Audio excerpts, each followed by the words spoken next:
The CBS Radio Mystery Theater presents...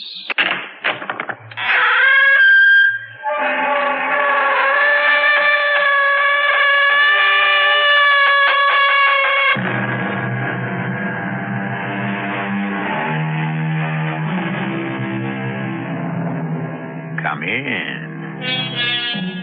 Welcome. I'm E.G. Marshall. The boundaries which divide life from death, said Edgar Allan Poe, are at best shadowy and vague. And who shall say where the one ends and the other begins?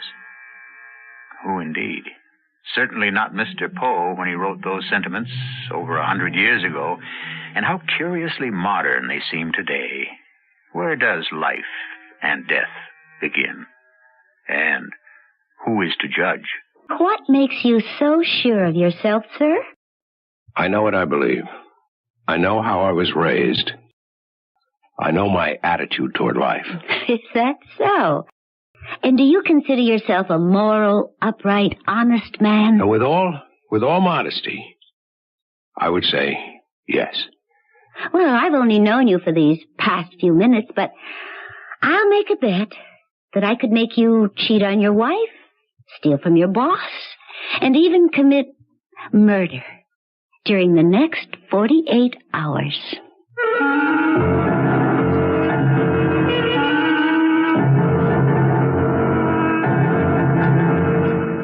Our mystery drama, A Casual Affair, was written especially for the Mystery Theater by Sam Dann and stars Mason Adams. I'll be back shortly with Act One.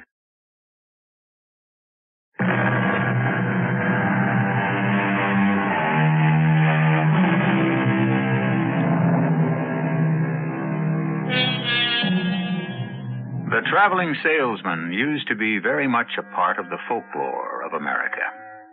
The traveling salesman, or drummer, as he was also called, was usually brash, gaudy, outrageous in speech and manner. Well, times and types change. Today you have men who travel for their companies who are the very models of conservatism. They wear quiet but expensive clothes. They stop at the best hotels and dine in the most exclusive restaurants. One thing hasn't changed very much, though. It's a lonely job. The nights are too long, almost endless. Richard Pomeroy is 1,000 miles from home. He's waiting to dine alone, sitting at the bar until he will be shown to a table. Sitting next to him is a rather attractive woman of about 30. Richard is a man who doesn't play around, but it shouldn't be implied that he never thinks about it. Very nice. I wonder if she's married. She's wearing a ring. But is it a wet? Nah, better not start anything. Start? I wouldn't know how to start. Some fellas, it just goes. They smile, say care for a drink, and they're home. If I try something like that, all right, the truth is I don't want to try it. I'm just not interested. I've never done anything like it in all the years I've been married. And I don't intend to start now. Look, if you want to buy me a drink, buy me a drink. I beg your pardon? Oh, you've done enough soul-searching. You've made all the normal objections. Are you a mind reader? I'll have a bourbon sour. Bartender, another the same here? No, I'd say I'm a mouth reader. A mouth reader? Just watch a person's mouth. See how his lips narrow, become tight. He'll bite one of his lips when he's under stress. There are those who bite their upper lip and those who bite the lower. Which type are you? I hadn't thought about it. Well, everybody bites one or the other. You're an upper biter. I've been watching you. I never knew that. Upper biters form the minority. They're usually highly introspective people. Yes, I have been called introspective. Scientifically inclined. So you know there might be something to it. I'm an engineer. There you see, proves my theory's correct. No, I don't work as an engineer exactly. I sell motors, but I have to troubleshoot for the entire corporation. Upper biters are also very hard workers. Yes, that describes me all right. My name is Richard Pomeroy. And I'm Cressida Harlow. Cressida? Mm-hmm. Well, that's a most unusual name. That's very pretty. Are you, Am I waiting for anyone? No. I'd love to have dinner with you. Oh, well, of course. Do you live here? No, I'm traveling, just as you are. What do you do? What you do? I sell. Market research. Must be a fascinating field. It's a job. Do you really want to talk shop? No, not really. Are you married? Yes. That slight hesitation, as if you weren't sure how you wanted to answer. You're a very disconcerting woman. Life is a disconcerting experience. Are you married? Divorced. Are you, happily married? Yes. I see you had to stop to think again. I wanted to be honest. With whom? Me or yourself?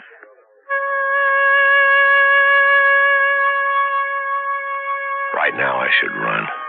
Run from this place. Go to the airport and get on a plane. If there's nothing flying to Chicago at this hour, I should rent a car and drive through till morning. I am getting involved. I never met anyone like her in my life. I thought I did when I met Janette. She's what I hoped Janette would become, but never did. This gray-eyed woman, she's like a goddess. Something's happened between us, I know it, and she knows it. And we'll end this evening in my room or hers. And I will have started something I won't know how to finish. I should say goodbye right now. But why can't it just end with dinner and a pleasant good night? Who says it has to go further? I would assume you're doing something for the first time. Doing what? Technically, what you've done is, you've picked me up at a bar. Technically, I believe you spoke first. But you intended to speak first. You just didn't know how. Which leads me to assume you have very little experience at this sort of thing. Practically none. You can thank woman's lib. For what? Well, in the ordinary way, I would never have had the courage to strike up a conversation in a bar with a strange man. But I've learned that it simply isn't right for the man to have all the options. If I see an attractive person, why shouldn't I say hello? I agree. It's a difficult life. Constantly traveling. Why not have pleasant company at dinner?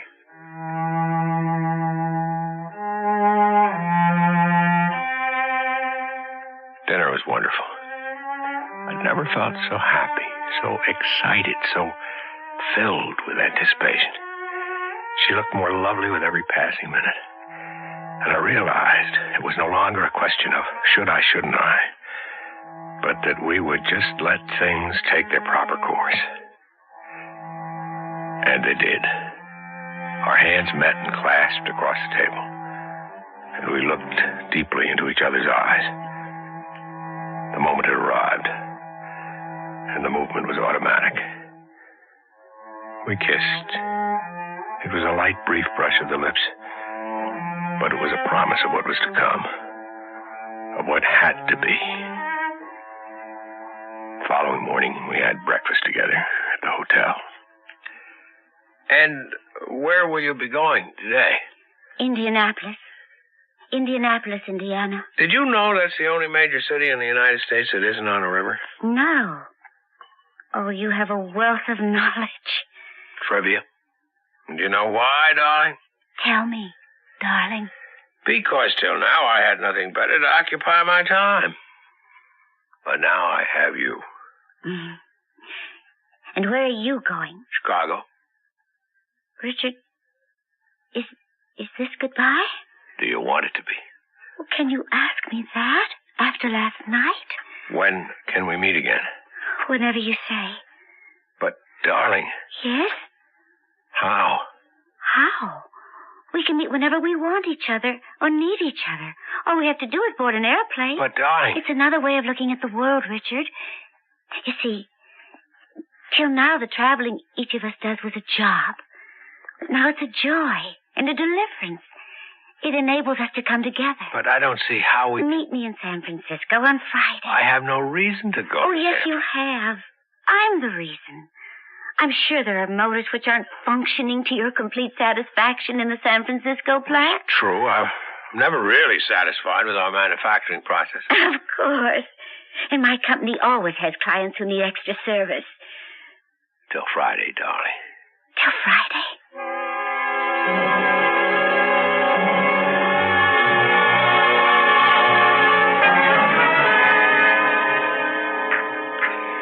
Would you care for some eggs, Richard?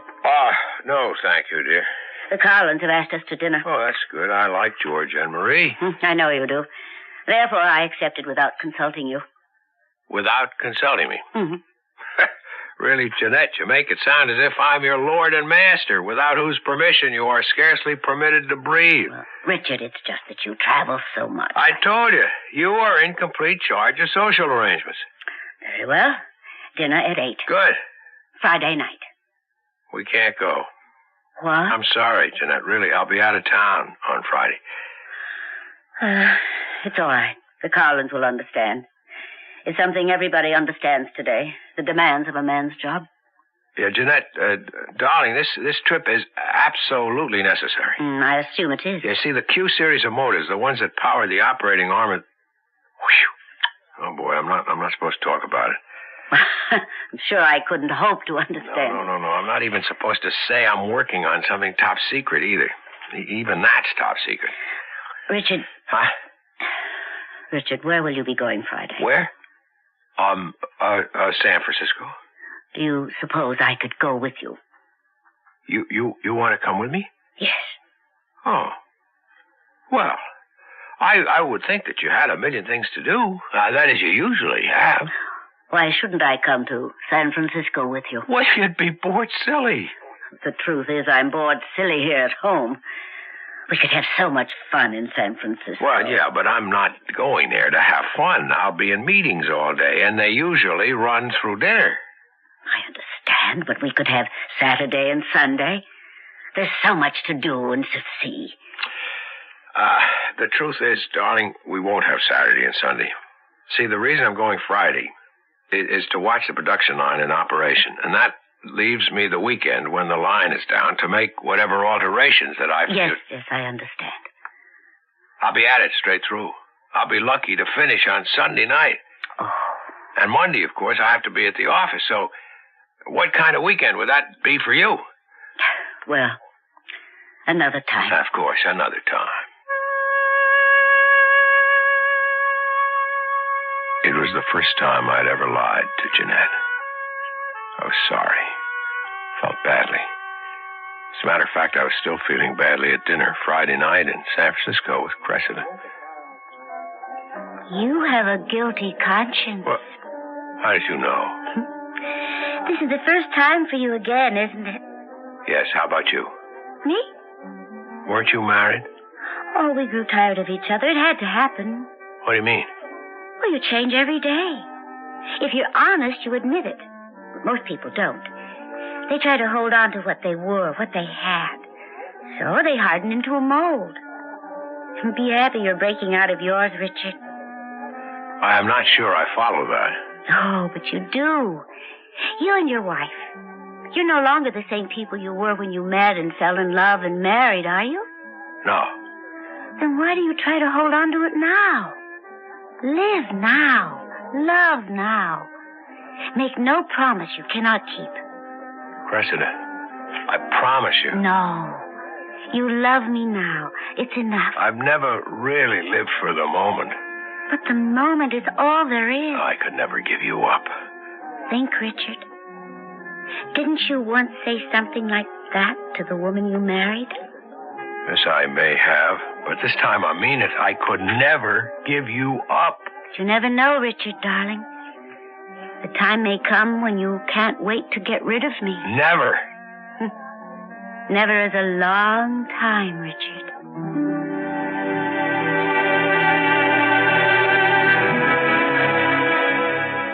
And so it is. What kind of lady is this Cressida Harlow? This beautiful woman who only wants to be loved, who lives only to bring pleasure and delight, who asks nothing in return. That is, so far. It's too good to be true. But it's only Act 1. Act 2 may bring us another perspective.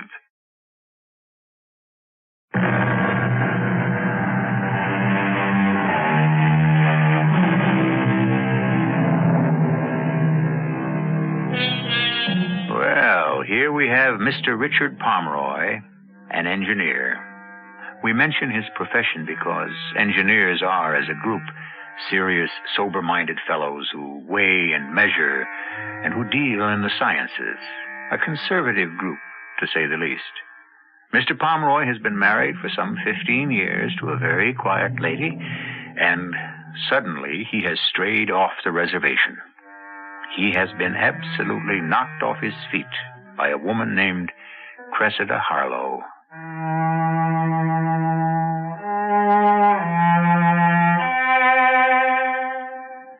The next several months passed as if in a dream.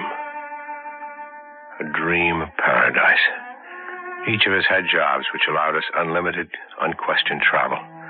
And we met once or twice a week all over the country, all over the world. My home was no longer my base of operations. It was merely a place where I had to make certain ritual visits. My true home was with Cressida. And then one morning, Janette looked at me. Who is she, Richard? Who is who? The woman with whom you're having an affair. It isn't true. What makes you say I'm having an affair? You dress differently now, Richard. You're lighter, quicker on your feet. You seem happy. But, Janette... I thought we'd built something these past 15 years. Janette...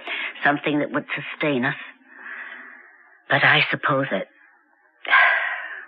I know I'm no longer young. Janette... Do you deny it? Please, darling. Do you want a divorce? I see.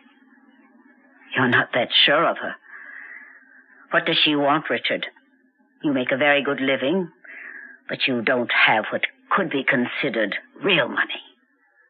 What does she want? Has it ever occurred to you that she wants me? Why? Why? Why? Because I'm an exciting person. No, Richard. Exciting you're not. Serious, sober-minded, yes. But exciting? Definitely not. Janette, I don't want to talk about this now. She doesn't want to marry you. You're not all that rich. What does she want, Richard? How could I hope to explain? There are free spirits in the world, and they come down to earth now and then. Cressida is one of them. And the last time she came down to earth, I'm talking figuratively now, you understand. She happened to light beside me. What does she want? She wants nothing. Nothing but the joy of the moment. How could I explain that to Janette? I didn't. I simply left for the office. But just thinking about Cressida made me want her. And so, as soon as I reached my desk, I picked up my phone and I dialed her number. And it rang. And it rang. And there was no answer. Funny, she had a service. I could always leave a message. I tried her at her office. Caldwell and Carson. Miss Cressida Harlow, please. Miss Cressida Harlow is no longer with us. I beg your pardon? Miss Harlow is no longer with us. But where is she? Miss Harlow resigned last week. She couldn't have. Where did she go? Miss Harlow said she would send us an address where we could forward her messages. Would you care to leave your name? No.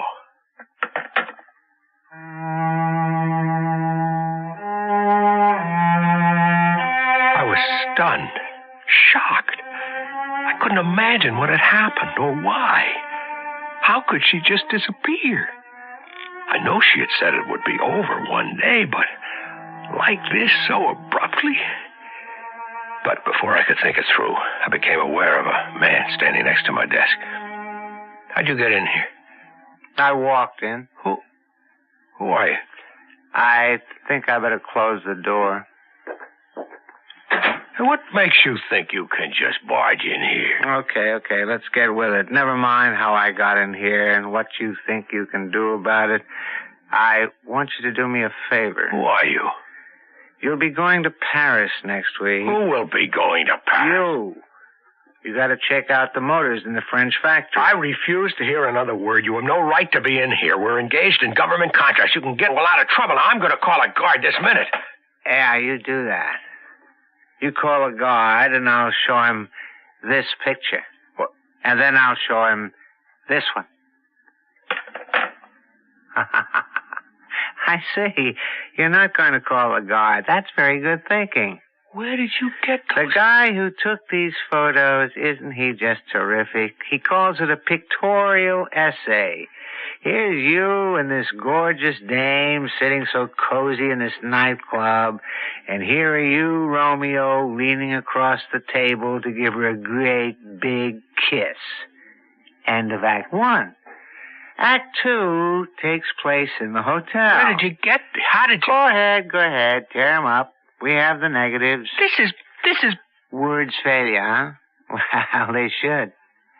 Now, while you're trying to find the right ones, let me analyze the situation. You're being offered a job with my company. A part-time job. It won't interfere with your regular activities. I refuse to... Why do you interrupt? You're sitting there with a bust hand against 4 aces. Now, who are you trying to bluff? You see, Richard, we deliver things from a client in one country to a client in another. Jewels, drugs, for example, negotiable bonds. Begin to get the idea? You can't come in. And we need messengers, the kind of messenger that no customs officer, no cop would ever dream to suspect. I won't do it. You won't, Richard? What can you do? Show those pictures to my wife? Well, she already knows I'm having an affair, so do your worst. Richard, don't make it come to the worst. To think that I actually thought I was in love with that Miss Cressida Harlow. You got to admit she does a great job. Where is she now? We call her Sergeant Harlow. Did you ever meet a better recruiting sergeant? You've stated your proposition. The answer is no. Ah, you're upset. And I understand. But you'll be in shape to listen to reason in a couple of days. What does she want from you, Richard? I could hear Janette's question. It was obvious what she wanted from me. Obvious now. How could such a thing happen to me? I was a foolish, middle-aged man looking for a fling. And the tragedy was, I didn't know I was looking. My marriage was ruined. But at least the damage would stop there. Blackmail? How could they hope to blackmail me? By telling my wife? The fools, didn't they realize I had already lost her? And in the midst of this reverie, the telephone rang. It was the big boss himself. Wanted to see me immediately. Yes, Mr. Darling. Oh, sit down, Richard. Sit down. Now, what did I want to see you about? Let me look it up here. Oh, yes. How's Janette? Oh, she's fine. Oh, I'm glad to hear it. She's one of my favorite ladies. There are very few ladies around these days. Lots of women, but very few ladies. Here, yes, here it is. My note. Tell Richard why I won't hire Jim Demarest. You won't hire Jim Demarest? No, Richard, I will not. Well, you asked me for my recommendation. I know I did. He's a first-rate engineer. I'm sure he is. But I always hire the men in my department. You usually do, but we must make an exception in the case of Jim Demarest. I won't have him in my company. Why, Mr. Darling? The man has no morals. What do you mean, sir? As far as women are concerned. I don't think it's necessary to go into details. But isn't that Jim Demarest's affair? No, Richard. He's a married man with children, and he's a notorious rake. Well, isn't that word still used today? Well, whatever. But, Mr. Darling, a man's private life... A man who cheats on his wife cheats. It's part of his makeup. If he cheats her, and he's bound to her by the laws of both the church and the state. Well, that does sound a bit stuffy, I admit. But, well, how else can I put it? At any rate, why shouldn't he cheat me? I'm only his employer. Mr. Darling, good engineers are very hard to find. All good men are hard to find, and this is a hard company to work for. We can only do quality work because we have quality employees. Look for men like yourself, Richard. Honest, loyal, sincere people. You understand? Yes, sir. I understand.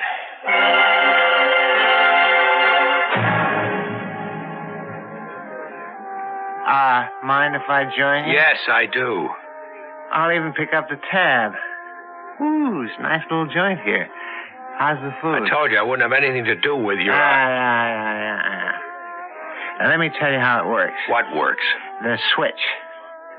You see, you have an attaché case, and we make up one exactly like it. Now, before you leave for the trip, in this case, Paris... How many times do I have to tell you? For an engineer, you really can't read diagrams too good. You know that? What diagrams? That little pictorial essay. Show it to my wife. It doesn't matter. That's not such a good idea. You see, we thought we'd show it to your boss. To my... Richard, in all these situations, you always go to the top. That's how to get results. You can't do that. He wouldn't fire you right off, Richard. He'd be very disappointed, and at first he'd start cutting your various responsibilities. And after a while, you'd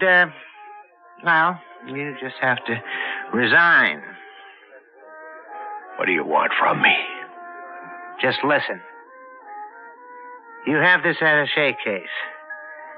When you get off at Orly Field in Paris, there's a newsstand near the gate. You'll see it. Go there. Stop at the counter. Put your attaché case down on the floor.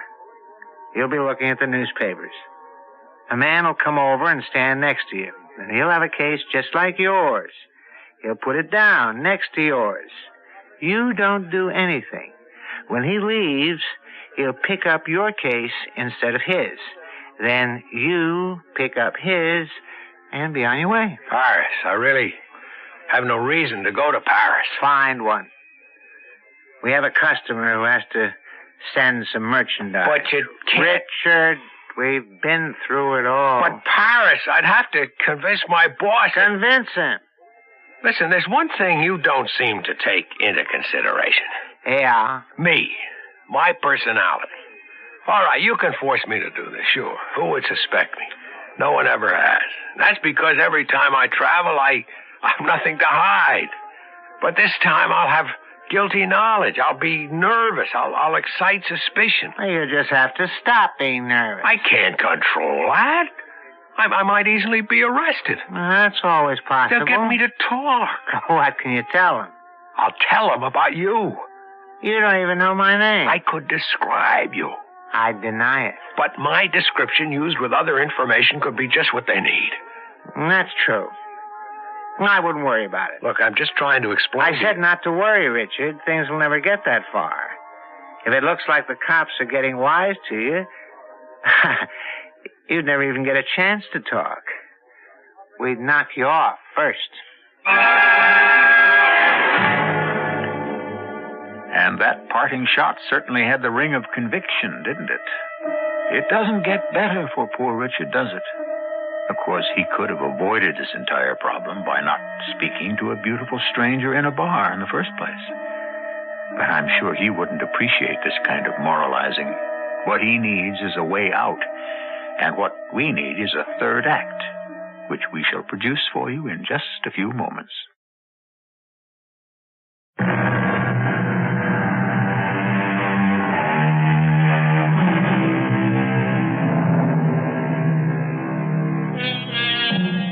If I may paraphrase, some men are born thieves, some become thieves, others have thievery thrust upon them.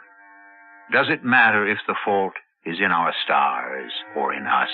Either way, we pay the price. Paying full price with no hope of rebate or discount is our friend Richard Pomeroy. And all he wanted was just a little female companionship in a bar one night. well, that sort of thing can become prohibitively expensive.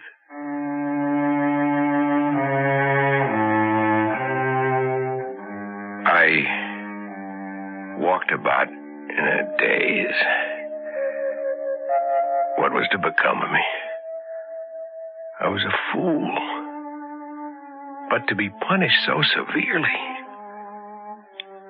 At home, things had become unbearable. Janette, well, she was so understanding, I could kill her. Richard. Why don't you come out with it and tell me you want a divorce? But I don't want a divorce. I've been unfaithful to you. That's true, but is that a reason to divorce you? I should think you'd be furious. I am. I was, but... But what? Well, I have to be practical. Practical? You see, Richard, I can't afford to divorce you. I'm too old. Too old and too insecure to try to be on my own. I'm frightened. At least this way I'm still Mrs. Somebody. But that's wrong. Of course. But it's practical. Practical? Will you be home to dinner tomorrow? No. Where will you be? Paris. Paris? But you hardly ever have to go overseas. I know. It's an emergency at the Paris plant. Let me come with you. Maybe if we could do more things together. Well, What is it, Richard? I can't have you come with me. Oh. Well, I'm sorry I... No. It's not what you think. It's not that at all. Well, then what is it? Well, Richard, tell me. I can't tell you. Don't ask me. You must never ask me. And so, there was no hope. What kind of misfortune was dogging my footsteps? How much worse could things get? He met me at the airport, just a few minutes before the plane was scheduled to take off. Yeah, I figured I wouldn't make it, huh? Listen, have you done what I told you? I think so. Your attaché case, you got nothing in it? No legit papers you're going to need for your job? My case is empty. Oh, that's good. Because this one I got here, this one that's a dead ringer for yours, this one ain't empty. What's in it? Oh, a couple of pads, pencils, magazine. And then there's a little compartment on the bottom. What's in there? What do you care? The less you know, the less liable you are to blow. Hey, that rhymes. Wow. All right, now let's each put our attaché case on this empty seat. And when we get up, I take your empty case and you take my live one. It's like shooting fish in a barrel. Yes, and I felt just like the fish. I took his attaché case and boarded the plane. I thought I'd feel terrified, but surprisingly, I felt nothing. Nothing at all. It was only when the plane touched down that I felt a wave of agitation sweep through me. I knew my entire body was trembling as I approached the customs counter. The officer was a tall, fat man with small eyes and a mean look on his face. He permitted some people to just pass him by. But he looked at me and he made me stop. Bad sign. Could it be my manner? Was he suspicious? He nodded at me to open my baggage. The suitcase I knew was safe. And that inspection took less than a minute, but then he said, The attaché case, monsieur. The attaché case? If monsieur will not object. Object? Well, why should I object? I mean, if I were to object, it would automatically mean that I was hiding something, wouldn't it? It could also mean that monsieur is a fool. Well, you're absolutely welcome to search this thing as thoroughly as possible. No, you may pass, monsieur. Oh, thank you very much.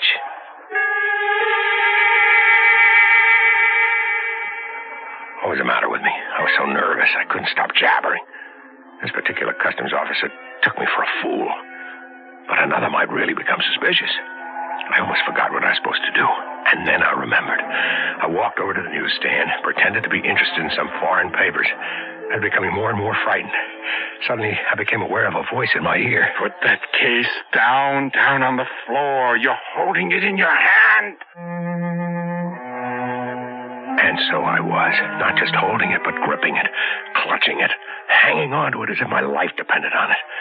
I forced myself to relax my grip. I was aware of a man in a raincoat with a hat pulled over his eyes. He placed his case down on the floor. Shape up, buddy, or you'll never get out of this racket alive. He picked up my attaché case, leaving me his. Finally, I was able to pick his up and get out of there as fast as I could. That was my first delivery, and it was successful. At least once or twice a month, there were other deliveries.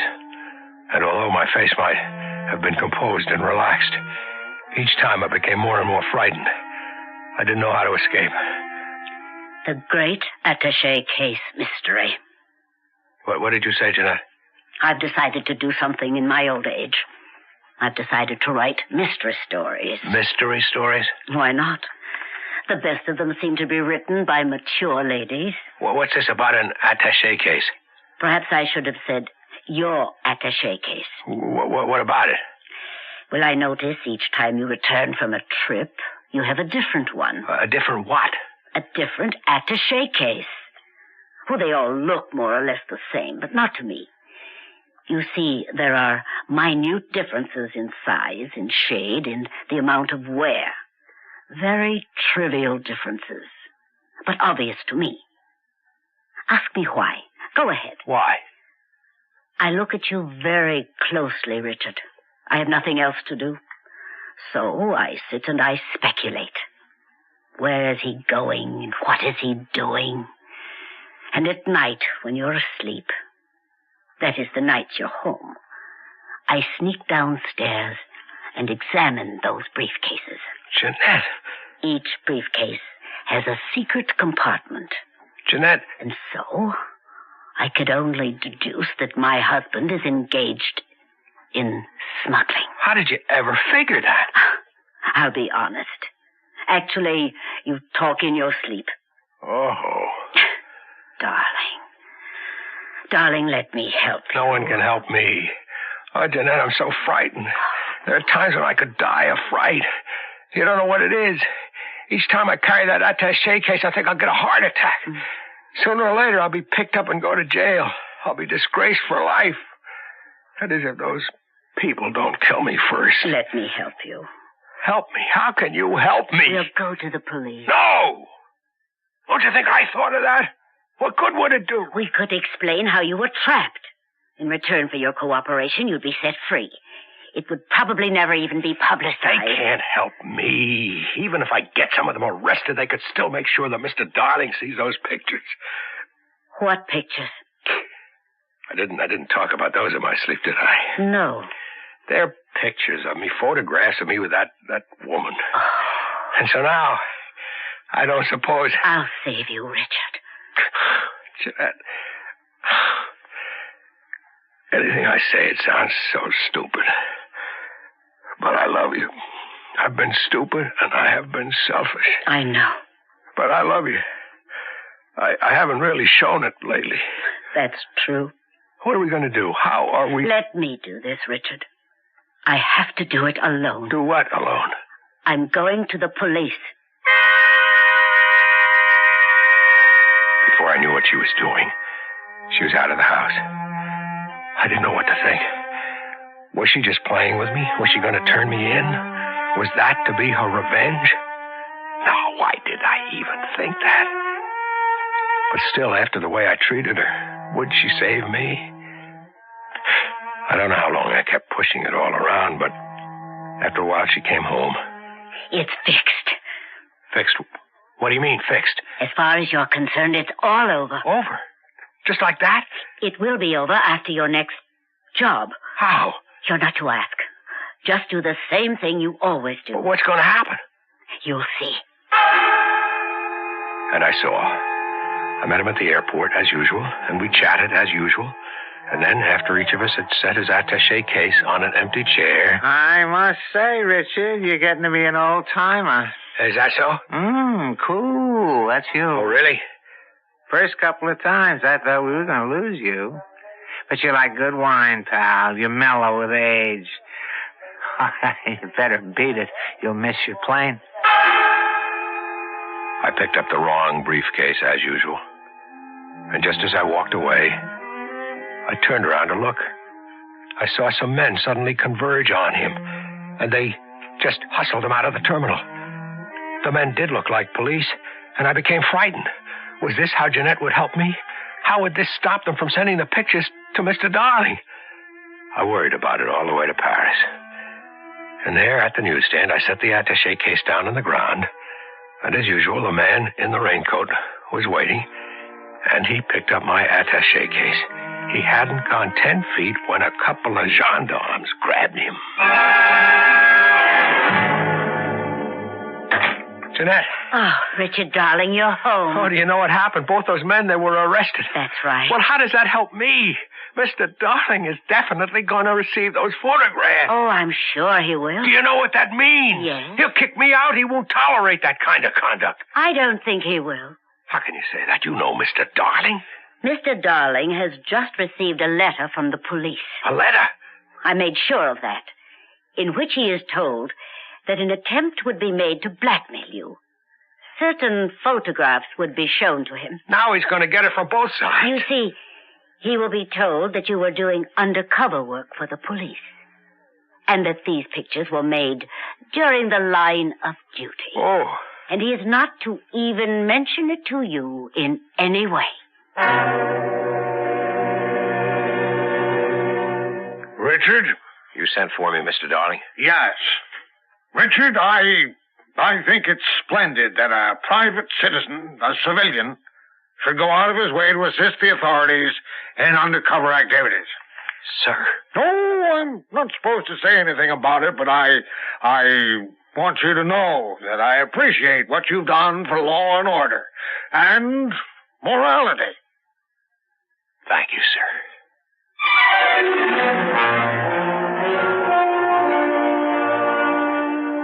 And there the matter must rest.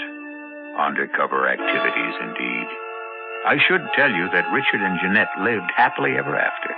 Richard made that one mistake, and he paid for it. And if some of you think he should have paid more, well, what is it they say about those who reside in glass houses? I shall be back in a few moments.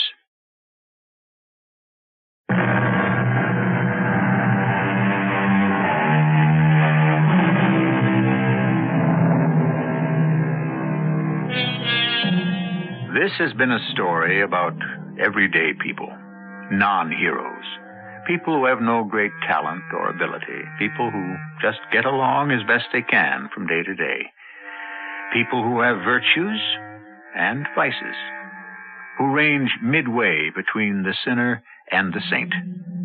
In short, people very much like you and me. Our cast included Mason Adams, Evie Juster, and Robert Dryden. The entire production was under the direction of Himan Brown. And now, a preview of our next tale. The police are coming back.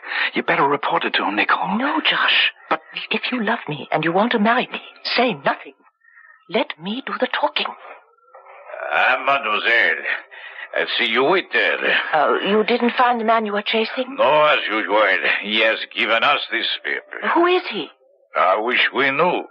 A burglar who roams the rooftops like a cat. That is the police forces on a name for him. Le Chat. This is E.G. Marshall inviting you to return to our Mystery Theater for another adventure in the macabre. Until next time, pleasant dreams.